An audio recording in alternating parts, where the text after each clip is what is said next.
Dicen que fue una mujer elegida por Dios, nacida bajo un eclipse, coronada a los 17 años y casada con un hombre al que apenas conocía. La reina Isolda de Valoria era el símbolo de la pureza, la hija dorada del cielo y el orgullo de la Iglesia. Su matrimonio con el rey Aldemar estaba destinado a unir dos reinos rivales bajo la bendición de Roma.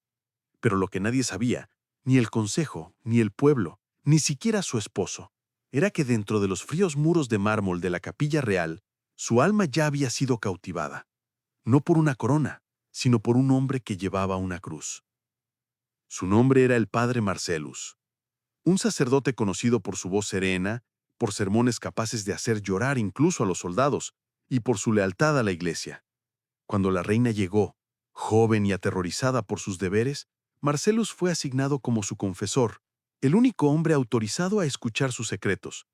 Y noche tras noche, cuando las velas se consumían y el palacio dormía, ella se sentaba detrás del velo, susurrando cosas que ninguna reina debería confesar. Al principio era soledad, luego miedo, y después algo mucho más peligroso, el deseo. Todo comenzó con el silencio, ese tipo de silencio que se extiende entre dos almas que saben que no deberían sentir. Él se dijo a sí mismo que era compasión. Ella se convenció de que era consuelo, pero cada confesión los acercaba más, hasta que una noche, ella ya no habló a través del velo. Se presentó ante él, sin corona, con las lágrimas brillando a la luz de las velas. Y esa fue la noche en que el padre Marcellus rompió su voto, no con palabras, sino con una mirada que duró demasiado, y una mano que no se apartó. En ese instante, algo cambió dentro de ambos. Para el mundo, él era el siervo sagrado de Dios. Para ella, era el primer hombre que la veía no como un trono, sino como un ser humano. Intentaron enterrarlo, en oraciones, en distancia, en silencio. Pero cuanto más lo resistían, más profundo crecía. La reina empezó a asistir a confesión cada día. Los rumores se extendieron entre los sirvientes, que notaban cómo su rostro se suavizaba cuando el sacerdote entraba en la sala. Y aún así, la iglesia lo desestimó como devoción. Nunca imaginaron que la devoción pudiera ocultar el deseo. Las semanas se convirtieron en meses. La reina se volvió inquieta. Sus cartas al rey fueron menos frecuentes, sus visitas a la capilla más largas. Una noche de invierno, una tormenta cerró las puertas del palacio. Marcellus acudió a dar un sermón en la cámara privada de la reina, a solas. Lo que ocurrió esa noche nunca fue escrito, pero 9 meses después, el reino celebró el nacimiento de un príncipe. El rey se regocijó, creyendo que era su propia sangre. La iglesia lo declaró un milagro, y el padre Marcellus desapareció. Dijeron que fue enviado a un monasterio lejano, para orar y reflexionar. Pero la reina lo sabía. Conocía cada rasgo de aquel niño. Los ojos que reflejaban los de Marcellus, la sonrisa tranquila, las mismas manos temblorosas. Y aún así, guardó silencio, porque en Valoria el pecado podía ser perdonado, pero el escándalo podía destruir un reino.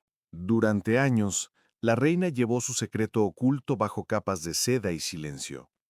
El reino celebraba su prosperidad, ciego a la tormenta silenciosa que se gestaba tras las puertas del palacio.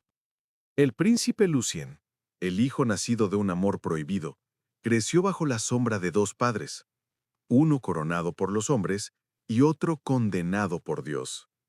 El rey lo adoraba, llamándolo su milagro, mientras que la iglesia lo proclamaba el elegido. Pero la reina, ella lo llamaba mi castigo y mi salvación. El padre Marcellus había desaparecido, exiliado en un monasterio oculto entre las montañas del norte. Aún así su presencia la perseguía, en cada sermón, en cada oración, en los ojos de su hijo. A menudo visitaba la capilla real al amanecer, susurrando plegarias a un Dios del que ya no estaba segura que le escuchara. La culpa se había convertido en su segunda piel, y el confesionario, que alguna vez fue su refugio, ahora resonaba con recuerdos imposibles de borrar. Pero ningún secreto permanece enterrado para siempre. Cuando Lucien cumplió 10 años, el obispo de Valoria, un hombre astuto llamado Alaric, notó algo inquietante. El parecido del niño con el antiguo confesor de la reina era innegable. Los mismos ojos pálidos, la misma forma de hablar, incluso los mismos gestos tranquilos. Al principio lo tomó por coincidencia, pero cuando encontró viejas cartas, selladas con el emblema real y escritas con la letra de Marcellus, la duda comenzó a crecer como podredumbre bajo los hábitos sagrados. Una tarde, el obispo Alaric enfrentó a la reina en su capilla privada. Su voz era serena, sus ojos fríos. «Majestad», dijo, «el Señor perdona muchos pecados, pero la Iglesia no puede perdonar el engaño». Ella sostuvo la mirada, con las manos temblando sobre el rosario. «No tiene pruebas», susurró. Alaric sonrió. «No necesito pruebas, Su Gracia. Solo necesito obediencia». Desde aquel día la reina se convirtió en prisionera de su propio trono. La Iglesia apretó su dominio.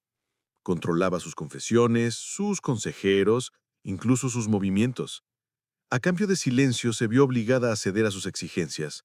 Nuevos impuestos para el clero, privilegios para los obispos y la construcción de una gran catedral en honor a la pureza de la Virgen. La ironía le quemaba el corazón cada vez que pasaba por sus puertas. Aún así el rumor se extendió, suave como el humo, invisible pero en todas partes.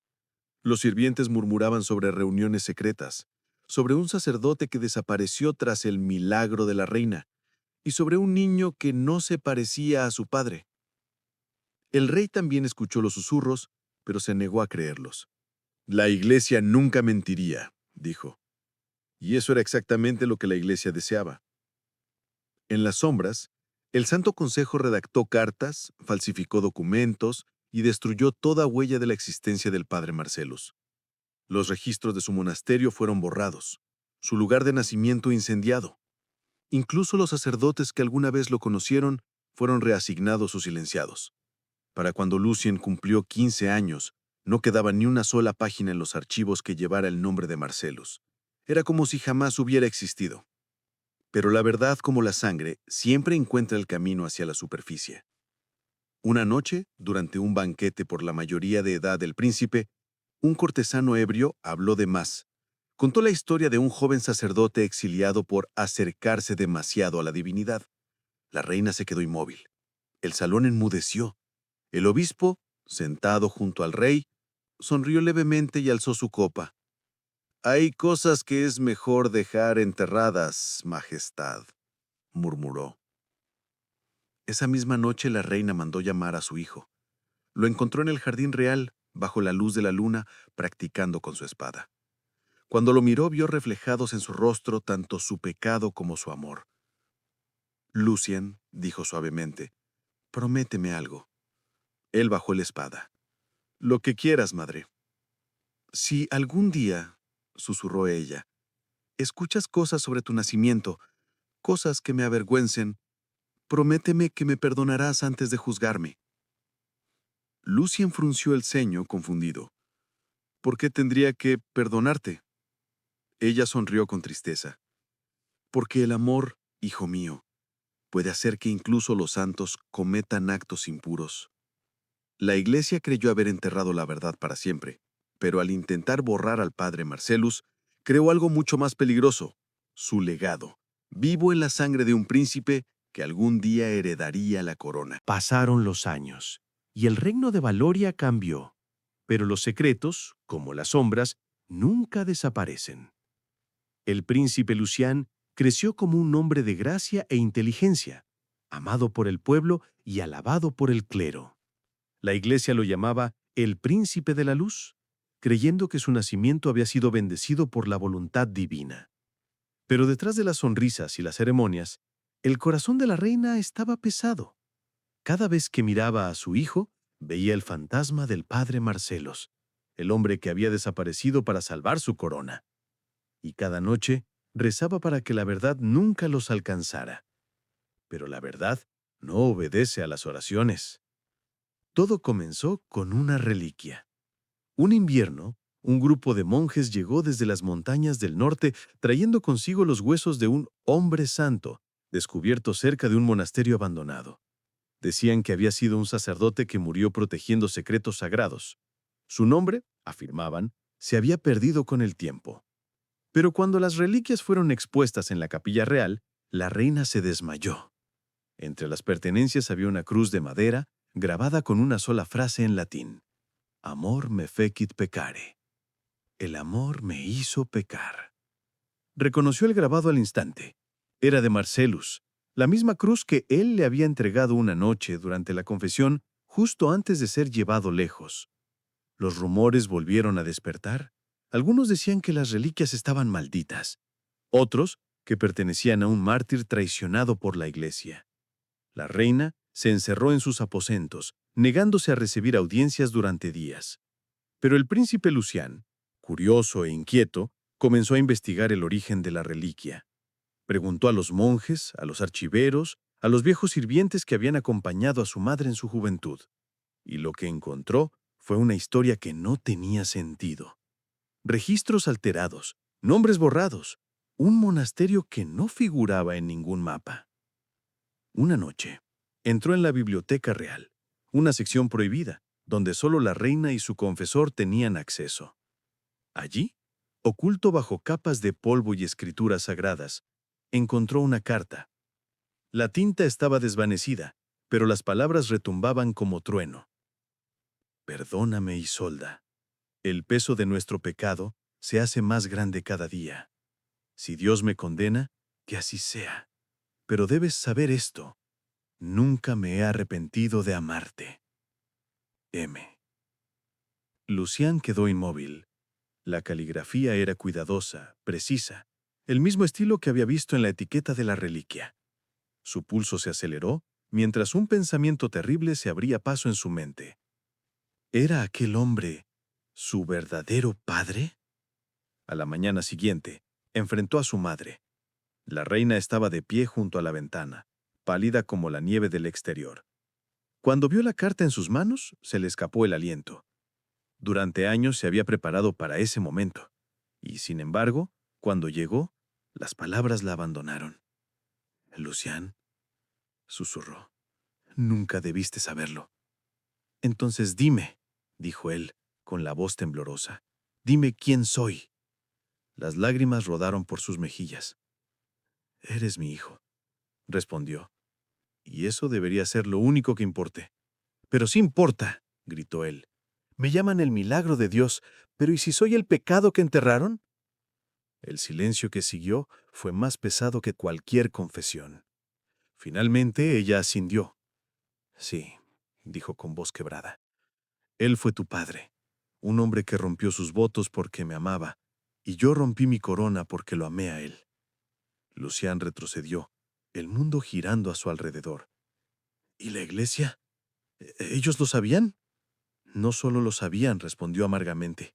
Lo hicieron desaparecer. Lo borraron de la historia. Juraron proteger la corona, pero lo único que protegieron fue su poder. Desde ese día, algo cambió dentro de Lucián. La fe que antes lo guiaba ahora le pesaba como una cadena. La iglesia que lo coronó como un ser divino ahora le parecía construida sobre mentiras. Empezó a cavar más profundo, visitando monasterios en secreto, interrogando obispos, pagando oro por pergaminos prohibidos. Y con cada secreto descubierto, la máscara de la iglesia comenzaba a resquebrajarse. Descubrió que Marcellus no había muerto de enfermedad, como afirmaban, sino que había sido silenciado. Torturado durante semanas en las celdas de la Santa Inquisición, obligado a firmar una confesión en la que declaraba su propia condena. Sus restos fueron enterrados sin nombre, sus escritos quemados, su alma declarada maldita. La ira de Lucián ardía en silencio, como incienso antes de la tormenta. La reina le suplicó que se detuviera, temiendo lo que la iglesia pudiera hacer, pero su hijo ya no les temía. Han gobernado con miedo durante mucho tiempo, dijo, le tengo miedo. Es hora de que alguien gobierne con la verdad. Y así, 30 años después de la noche de su concepción, la verdad, el pecado que había construido un reino y destruido a un hombre de Dios, comenzó a levantarse de su tumba. La Iglesia había gobernado Valoria durante generaciones, pero nunca antes había temido tanto a uno de los suyos. La investigación del príncipe Lucien se había extendido como fuego por la corte real, por las tabernas, los monasterios y los caminos de los mercaderes. Lo que comenzó como susurros en pasillos iluminados por velas se convirtió en sermones de rebelión. La gente empezó a cuestionar la perfección de la iglesia. Si incluso su santa reina había pecado, ¿qué más habrían escondido tras sus muros de mármol? El obispo Alaric, ya un hombre anciano, de cabello plateado pero aún la serpiente en las sombras, conocía el peligro de la verdad mejor que nadie. Había construido su imperio sobre el silencio. Había sobornado, exiliado e incluso asesinado para mantener enterrado el secreto de la reina. Y ahora, después de 30 años, el hijo de aquel pecado se alzaba ante él, amenazando con sacar la verdad a la luz. Lucien convocó al obispo en el gran salón. No fue una petición, sino una orden. Cuando Alaric entró, la reina estaba sentada junto a su hijo, en silencio, con la mirada fija en el suelo. Lucien sostenía en su mano un pergamino sellado, una confesión escrita por el padre Marcellus, sacada en secreto de los archivos de la iglesia por un monje compasivo. El obispo se inclinó con rigidez. «Majestad, Alteza», dijo, «¿a qué debo esta audiencia tan urgente?» La voz de Lucien era serena, pero sus palabras cortaban como hierro. «Se lo debes a 30 años de engaños. Se lo debes a un hombre al que asesinaste». Alaric esbozó una leve sonrisa. «No he asesinado a nadie, mi príncipe, pero he enterrado pecados para proteger este reino y el trono de vuestra madre». Lucien se puso de pie, temblando de furia contenida. «Enterraste a mi padre, lo llamaste hereje, borraste su nombre de la historia y obligaste a mi madre a vivir con miedo. ¿Y osas llamar a eso protección?» La sonrisa del obispo desapareció. «No hables de lo que no entiendes», replicó fríamente. «Tu existencia fue un escándalo que pudo haber destruido este reino. Si no hubiéramos actuado, tu madre habría sido destronada, el rey habría declarado la guerra y la iglesia habría caído en ruinas. Sacrificamos a un hombre para salvar una nación». Entonces la reina se levantó, con la voz temblorosa pero firme. «No salvaste la nación», dijo. «Te salvaste a ti mismo, tu poder, tu oro, tus mentiras». Durante un largo momento, el salón quedó en silencio. Luego Lucien dio un paso al frente y rompió el sello del pergamino. «Esto», dijo, «es la última confesión del padre Marcellus, escrita el día antes de su muerte. No confesó ante la iglesia, sino ante la verdad». Comenzó a leer en voz alta. Cada palabra resonó en la cámara de mármol como un trueno. La carta hablaba de amor prohibido, de culpa, de la noche en que la reina lloró en sus brazos y del hijo nacido de ese amor. Pero sobre todo, hablaba de la crueldad de la iglesia, del silencio forzado, de la tortura y de cómo los hombres reescribieron la voluntad de Dios para proteger su poder. Cuando Lucien terminó, hasta los guardias parecían conmocionados. El obispo intentó hablar, pero su voz titubeó. «Esos son mentiras», balbució. «Falsificaciones para destruirnos». La mirada de Lucien se endureció. «Entonces que el pueblo decida». En cuestión de días, el pergamino se difundió por toda Valoria. Copias eran leídas en los mercados, susurradas en los monasterios y enviadas en secreto a cortes extranjeras. La iglesia trató de negarlo, llamándolo herejía, pero el daño ya estaba hecho. El pueblo empezó a levantarse, no con espadas, sino con preguntas. Los presbíteros que antes predicaban obediencia se vieron acorralados por sus propias congregaciones. El nombre de la reina, antes encadenado al pecado, se convirtió en símbolo de desafío, el de una mujer que había amado y sufrido en silencio, mientras los hombres de fe jugaban a ser dioses. La iglesia contraatacó. Desde Roma llegaron edictos exigiendo el arresto de Lucien por blasfemia. Los presbíteros lo denunciaron como el hijo del Sino. La capilla del palacio fue sellada, sus reliquias confiscadas. En el caos, el obispo Alaric huyó de la capital, llevándose consigo los últimos documentos secretos, las pruebas del encubrimiento de la iglesia. Pero Lucien no permitió que la verdad muriera otra vez. Envió mensajeros por todo el reino, ofreciendo oro y protección a cualquier sacerdote que se atreviera a hablar. Uno a uno, viejos hombres salieron de las sombras, confesores, escribas, monjes, cada uno con su propio fragmento del rompecabezas. y cuando sus testimonios se unieron, revelaron una historia tan condenatoria que ni siquiera el propio rey, ya anciano y enfermo, pudo seguir defendiendo a la iglesia. La reina, ahora débil y enferma, observaba cómo su hijo se convertía en héroe y hereje al mismo tiempo. El pueblo lo adoraba, pero la iglesia lo marcó como heredero del demonio. Una tarde, mientras las campanas resonaban por toda la ciudad, llamó a Lucien a su habitación. «Has hecho lo que yo nunca pude», susurró. «Has logrado que te escuchen». Lucien se arrodilló a su lado. «Tú me enseñaste la diferencia entre el pecado y la hipocresía», dijo con dulzura. «Me enseñaste que el amor no puede ser un crimen». La reina sonrió débilmente. «Y sin embargo, el amor siempre tiene un precio». Afuera, el trueno retumbó sobre Valoria.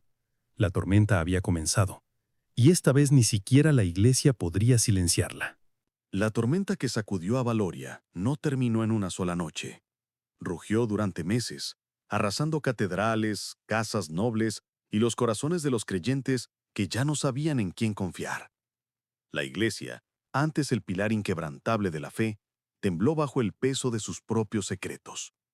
Obispos fueron arrestados, monasterios vaciados, y el Santo Consejo que había gobernado mediante el miedo comenzó a desmoronarse. Y en el centro de todo estaba la reina moribunda, la mujer cuyo pecado se había convertido en la salvación del reino. Se rumoreaba que abdicaría, que huiría del país, que tomaría votos y desaparecería en algún convento lejano. Pero nada de eso era cierto. En la mañana de la gran misa, el mismo día en que debía anunciar su retiro, la reina convocó a su hijo y a la corte real en la gran catedral, el mismo lugar donde, 3 décadas antes, había estado como una novia ruborizada junto al rey Aldemar. Esta vez, estaba sola, vestida no con joyas, sino con el negro del luto. Su corona reposaba ante ella sobre el altar, no como símbolo de poder, sino como ofrenda. La catedral estaba en silencio, cargada de miedo. Los obispos permanecían en las sombras, con el rostro pálido. Lucian se hallaba cerca del frente, con la mirada fija en ella. Cuando habló, su voz resonó bajo cada arco de mármol y cada cruz dorada. «Durante 30 años», comenzó, «he vivido con un secreto que encadenó mi alma y corrompió mi fe. Creí que podía enterrarlo bajo el deber, bajo las oraciones de hombres que afirmaban hablar en nombre de Dios. Pero ninguna oración puede silenciar una verdad nacida del amor». Se detuvo un momento, mirando a los obispos que se removían incómodos en sus asientos. «La iglesia me dijo que debía ocultarlo. Dijeron que el pueblo no podría soportar saber que su reina había pecado, que había roto sus votos. Pero mi pecado no fue la lujuria, fue el amor. Amor por un hombre que me recordó que bajo esta corona seguía siendo humana». Un murmullo recorrió la catedral. La reina se volvió hacia la multitud. Nobles, campesinos y sacerdotes por igual, con los ojos fieros e inquebrantables. «Sí», dijo. «Ese hombre fue el padre Marcellus. Fue mi confesor, mi amigo, y el padre de mi hijo. Y por este amor fue destruido por la misma iglesia que predica misericordia». Los obispos se levantaron gritando acusaciones de blasfemia, pero el clamor del pueblo los ahogó. Durante años habían adorado una mentira. Ahora veían a su reina, no como una santa, no como una pecadora, sino como uno de ellos. La reina continuó, con la voz quebrándose solo una vez. «Dijeron que su muerte fue santa. No lo fue. Fue un asesinato. Dijeron que nuestro hijo era un milagro. Lo es, pero no por ellos. Es un milagro porque nació de la verdad, no del engaño». Los ojos de Lucian se llenaron de lágrimas. Dio un paso hacia el frente, dispuesto a protegerla del caos, pero ella levantó una mano temblorosa. «Déjame terminar», susurró. Alzó la vista el crucifijo sobre el altar. «Durante 30 años he confesado mis pecados a hombres. Hoy confieso ante Dios mismo. Amé, pequé, perdí y viví con miedo de hombres que creían poseer el perdón. Pero he aprendido que el perdón no puede venir de quienes no tienen misericordia. Entonces, Con un movimiento lento, colocó su corona a los pies del altar. «Si mi reinado fue construido sobre mentiras», dijo suavemente, «que termine con la verdad». La catedral quedó en silencio. Afuera las campanas comenzaron a sonar, no por su coronación, sino por su confesión. En pocos días la noticia se extendió más allá de las fronteras de Valoria. Algunos reinos la llamaron loca, otros valiente. Pero para el pueblo de Valoria, la reina Isolde se convirtió en algo que la Iglesia jamás pudo destruir: una leyenda. Los obispos que habían silenciado a Marcellus fueron despojados de su poder. Sus archivos, antes celados, fueron abiertos al público. Y la Iglesia, desesperada por sobrevivir, declaró que la reina había sido absuelta por misterio divino. Pero al pueblo ya no le importaban sus palabras. Habían encontrado su fe no en la Iglesia, sino en la verdad. Un mes después, la reina murió mientras dormía. Algunos dijeron que sonrió antes de su último aliento, como si lo hubiera visto, al sacerdote que una vez le prometió que el amor podía ser sagrado, incluso cuando el mundo decía que no. El príncipe Lucian la enterró junto a una pequeña capilla en el norte, cerca de las ruinas del monasterio donde Marcellus había muerto. En su lápida, ordenó grabar una sola línea: «El amor nos hizo pecadores. La verdad nos hizo libres». Y así terminó la historia que la Iglesia trató de enterrar, la historia del sacerdote que amó a una reina y el pecado que duró 30 años. Pero la historia tiene una forma extraña de castigar el silencio, porque incluso ahora, siglos después, el pueblo de Valoria sigue contando la leyenda de la reina que confesó y del sacerdote que se atrevió a amarla.